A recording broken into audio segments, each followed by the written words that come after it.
Dalam Buzz Pop hari ini, Jude Law bakal memainkan watak Captain Hook. Tron 3 kembali ke Disney. Charlize Theron kesal kerana tidak dipanggil balik untuk filem prequel Furiosa.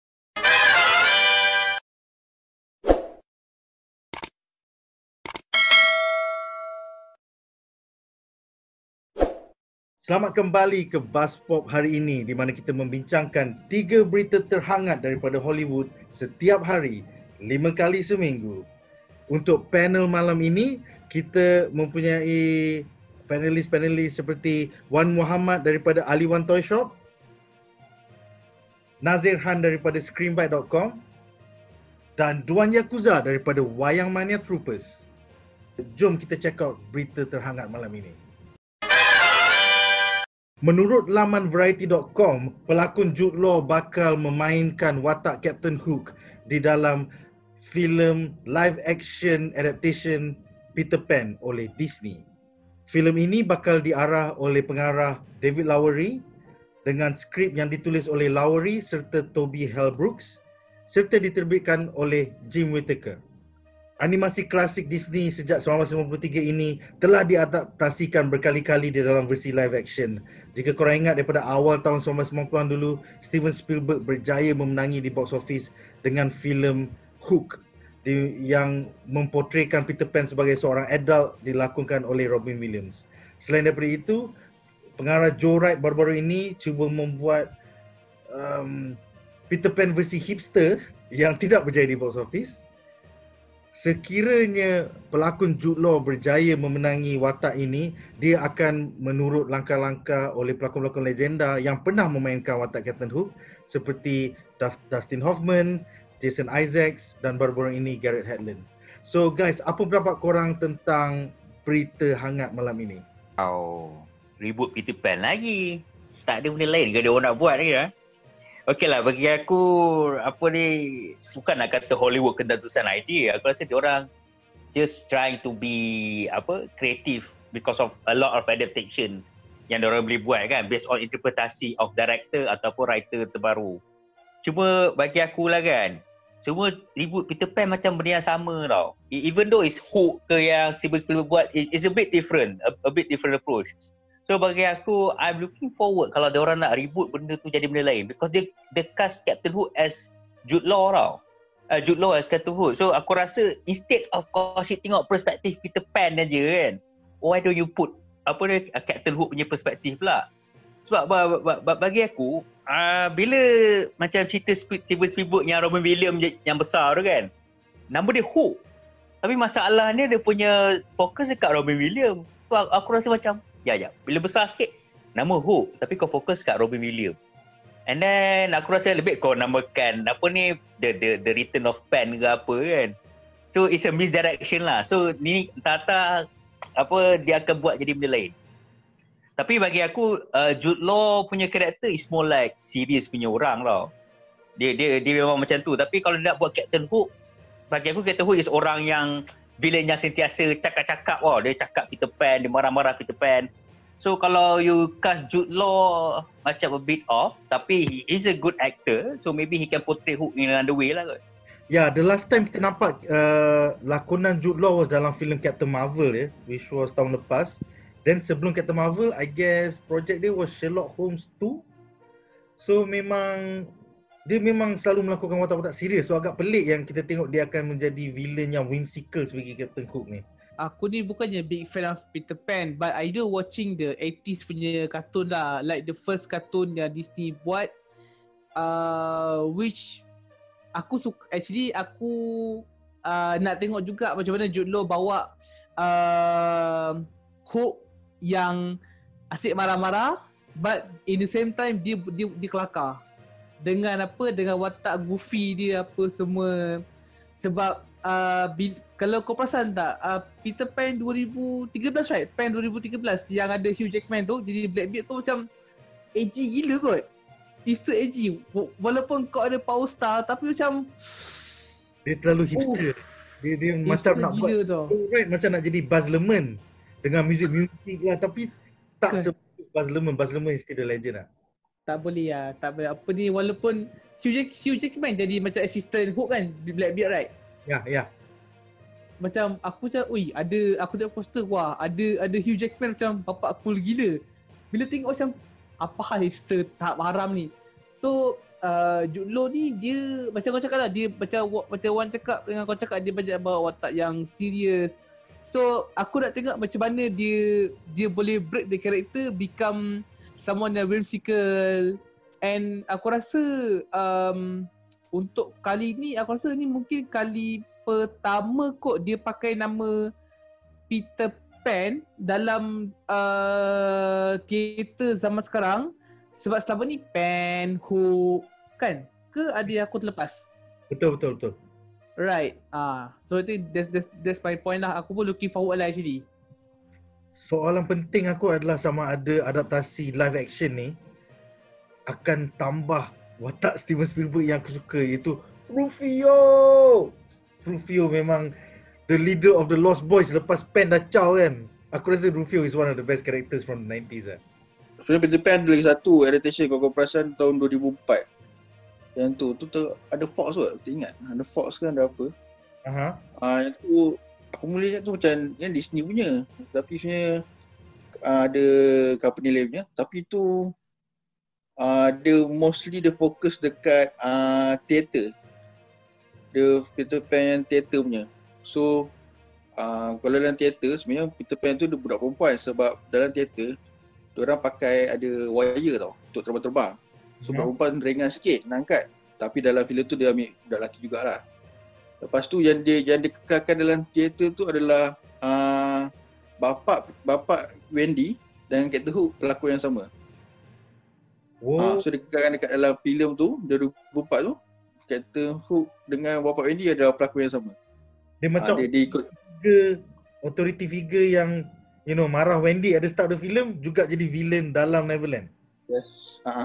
Dia buat sebab tu teater tu dia guna memang selama ni memang guna pelakon sama. Kalau kata Hook je memang bapak Wendy dia guna. So diorang kekalkan benda tu dekat dalam filem Peter Pan 2004. Kalau kau ingat lah. Tapi itu punya dia lebih kepada fokus kepada teater punya adaptation, bukan Disney sebab dia pun company lain studio lain yang buat. So kalau Disney Captain Hook je lah. So dia tak ada yang actual adaptation from the animation. So aku rasa Disney kan dia suka buat, sekarang kan semua benda animation dia semua dia nak buat live action. So aku tak tahu kali ni dia nak fokus dekat yang lama punya animation ataupun dia nak buat new things macam Maleficent.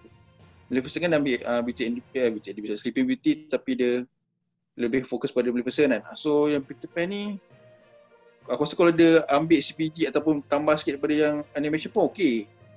Actually okey. Sebab cerita dia pun baik juga, cuma dia nak kena panjang, kena stretch lagi lah. Dia banyak plot sikit kan. Waktu kau Jude Law pelakon okey, dia memang bagus. Dia banyak cakap, kau tengok dia dalam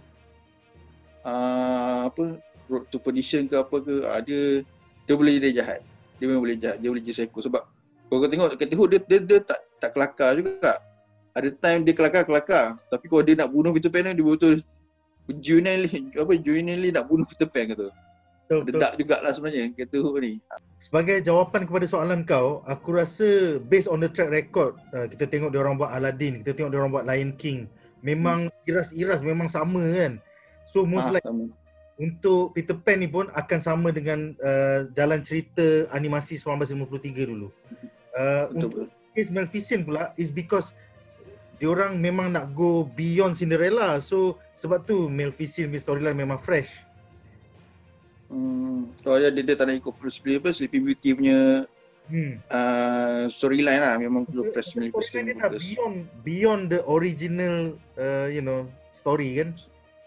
Aku actually looking forward kalau diorang nak buat diorang nak ketengahkan benda baru. Contohnya macam dalam teater yang Duan cakap, Bapak Wendy is the same as Captain Hook. Actually it's a subconscious message di mana Peter Pan ni actually suka sangat ambil budak-budak supaya jangan jadi dewasa. So I hope, walaupun dia Disney, kau tahu Disney nak manipulasi orang supaya jadi budak-budak aja selama-lamanya. I hope with Digimon dah tunjukkan satu benda suruh orang move on. Aku harap Peter Pan ni kan, Peter Pan Disney buat ni tolonglah jadi berani sikit. Kan? Jangan jadi Kathleen Kennedy. Aku nak masuk juga Star Wars. Okay, sebab we always see the same Hook. The same Hook, same Peter Pan lawan. Tapi banyak sangat teori katakan bahawasanya Peter Pan ni sebenarnya jahat. bukan jahat lah. Dia ni macam tak dapat nak accept yang dia akan jadi besar, ada tanggungjawab, ada benda sendiri. So sebab itulah bapak Wendy datang jadi hook, panggil, datang sini, jangan ikut dia. Become besar, kau tahu tak? Sebab tu Jude Law ni macam seorang bapak yang macam kan. So bagi aku it's good lah kalau dia explore that kind of thing. Dia kan ada satu teori Brazil famous dekat internet, di mana Captain Hook tu salah seorang kanak-kanak yang pernah kena culik oleh Peter Pan tapi dia terlepas. So that's why dia menggembala 7 lautan in order to avoid kanak-kanak daripada kena culik. Itu one of the most famous teori Brazil dekat internet lah, sampai sekarang masih lagi famous. Pretty cool indeed. Berita kedua malam ini daripada laman theplaylist.com mengumumkan bahawa Tron 3 kini di dalam pembangunan di Disney. Menurut laman Disney Insider, the new Tron movie with Jared Leto attached as the lead is still in the works with a director search underway. The project is expected to be more of a Tron sequel rather than a reboot, and the cast from Tron Legacy could return. So nampaknya sekarang kita dah ada lead Jared Leto yang akan dalam Tron 3 ni, cuma dia orang sekarang tengah cari pengarah. Menurut the Light the Fuse podcast, Mitchell Lieb, the president of music and soundtracks at Disney, spoke about working with Daft Punk on a new Tron movie. We're looking at making a Tron 3. We've got a great script, a really phenomenal script that we're very excited about. Whereas the timing wasn't right to do it years ago, I think we feel the timing is right now. We learned a lot of lessons from Tron Legacy. Dia menambah, the right and first thing to do is to bring Daft Punk back and see if they want to return. We don't even know who will be directing yet. We're hopeful that Joe Kosinski will come back and do another one. A lot of things gotta fall in the right places. I'm actually not that knowledgeable about Tron ya. Even masa kecil-kecil pun aku tak tahu filem dia wujud. Bila aku dah besar, dia kata Tron Legacy, bila aku research main Kingdom Hearts, ada cerita pasal Tron. Aku kata lepas tu bila aku tengok, cerita ni best. Tapi bila aku tengok balik, dia punya filem zaman 80s tu agak betul-betul 80s lah. Kau tahu zaman effect dia macam mana kan. But it's still cool lah, konsep tu still cool. Bro, bagi aku, bro, tu effect pre-CGI tau bro. So, tu bukan guna CGI tau. Tu teknologi tracing zaman dulu bro.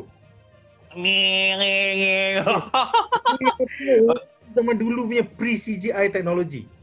Wow, sanggup dia orang buat Yeah, tapi bagi aku, my opinion, kalau in the 80s tu, kalau dia orang buat style macam betul-betul ada nampak benda tu bergerak atau apa kan, macam Star Wars punya style, yang dia orang put effort ini, aku rasa mesti jadi legend kot cerita Tron. Dan mesti orang akan ingat. Ni macam kecil-kecil pun tak tahu pasal cerita tu. Okay, to be honest, bagi aku Jared Leto ni aku dapat rasakan dia cocok sebenarnya, in my opinion lah, sebab dia dah tak ada job. Suicide Squad dah menghampakan dia kan. And then Black Runner pun bukan hit. Dia jadi macam orang yang dia pandai berlakon, tapi masalah dia tak ada benda yang hit tau. Dia dah hit dulu, dah menang Oscar. So he need another hit. So dia cocok Disney punya orang ke apa kata, masuklah macam ni kan, buatlah Tron. Janganlah kau buat kat Disney Plus dulu.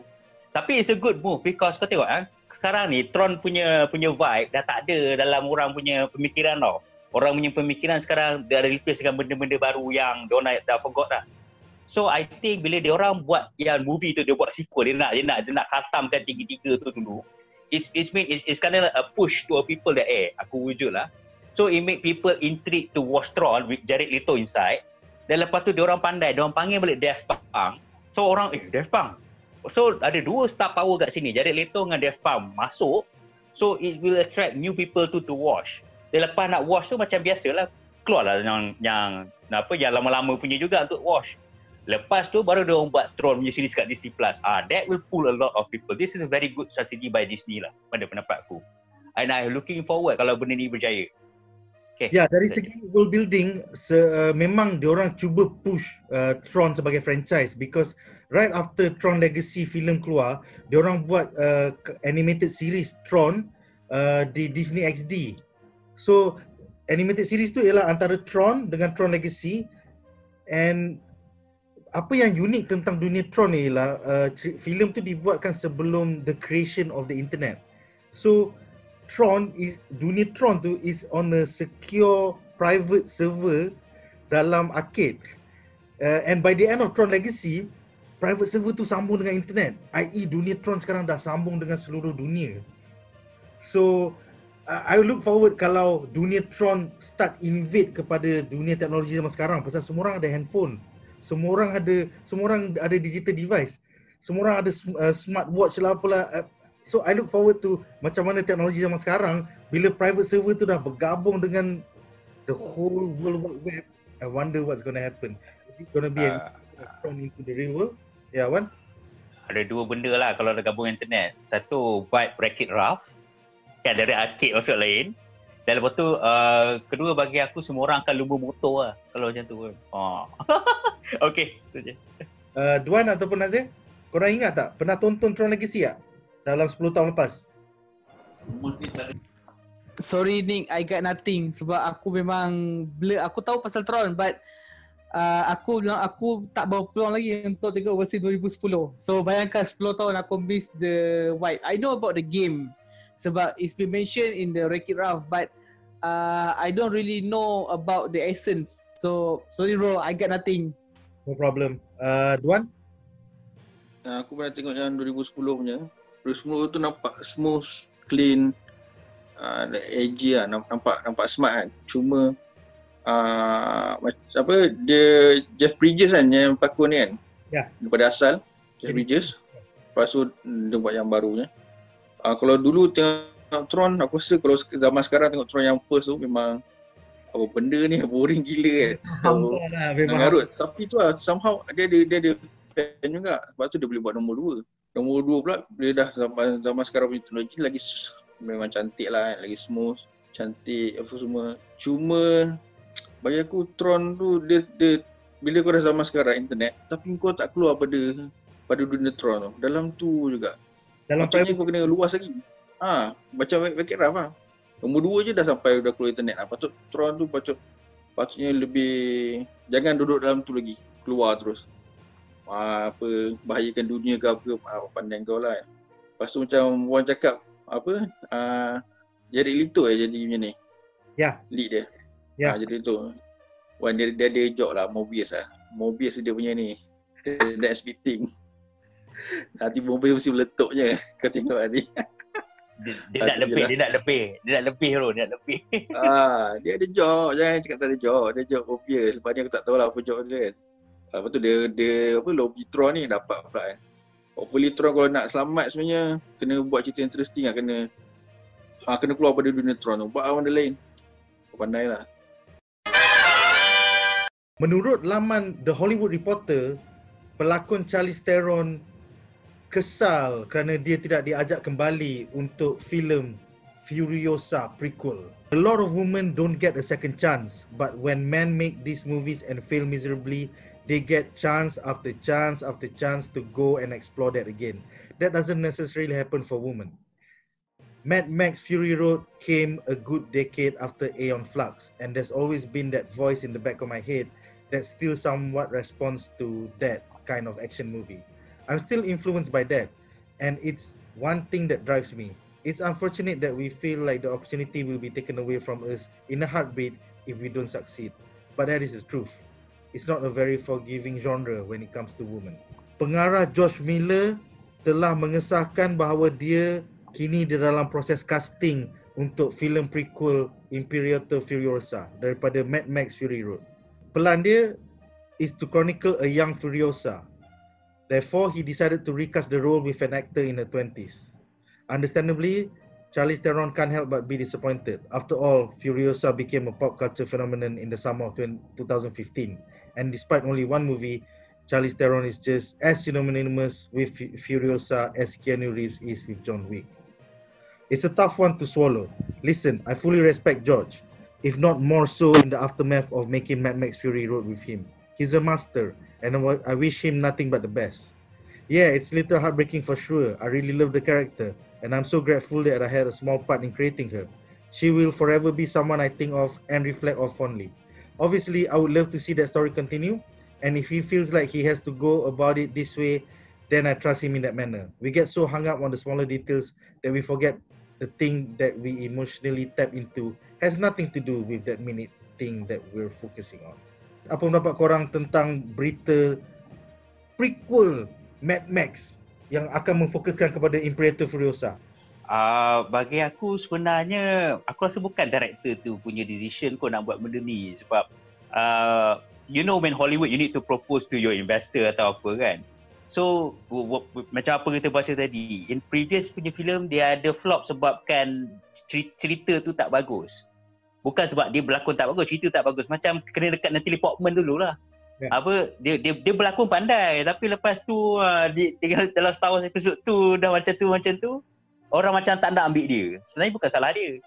I think in my opinion Charlize Theron ni mangsa Hollywood gak lah. Okay, dia ada cakap, Charlize Theron dia ada cakap benda yang agak SJW sebab dia kata bila lelaki direct dia dapat chance sikit, tapi bila perempuan buat salah sikit dia terus korang tak nak cast. Ia agak seksis cakap macam tu, tapi at the same time ada dia punya basis lah. Dalam hal ni aku tak salahkan dia cakap macam tu. Dia kena speak out juga. Because it's not her fault. It's the director fault. Kerana Hollywood ni dia tengok angle lain tau. And then it's kind of good, kind of make sense from their production side because dia nak buat prequel. Kalau kau cast Charlize Theron dalam prequel tu, it's like bodoh lah. Kan, Charlize Theron pun kena lah pandai. Aku rasa dia macam geram tu. Aku dah buat benda bodoh sikit dan dia nak lepaskan apa dia nak cakap je. Tapi bagi aku, it is good lah. Kalau let's say dia buat prequel dan lepas tu dia buat sequel untuk yang Fury Road tu, bagus juga. Because we also want to know what happened in Mad Max kan.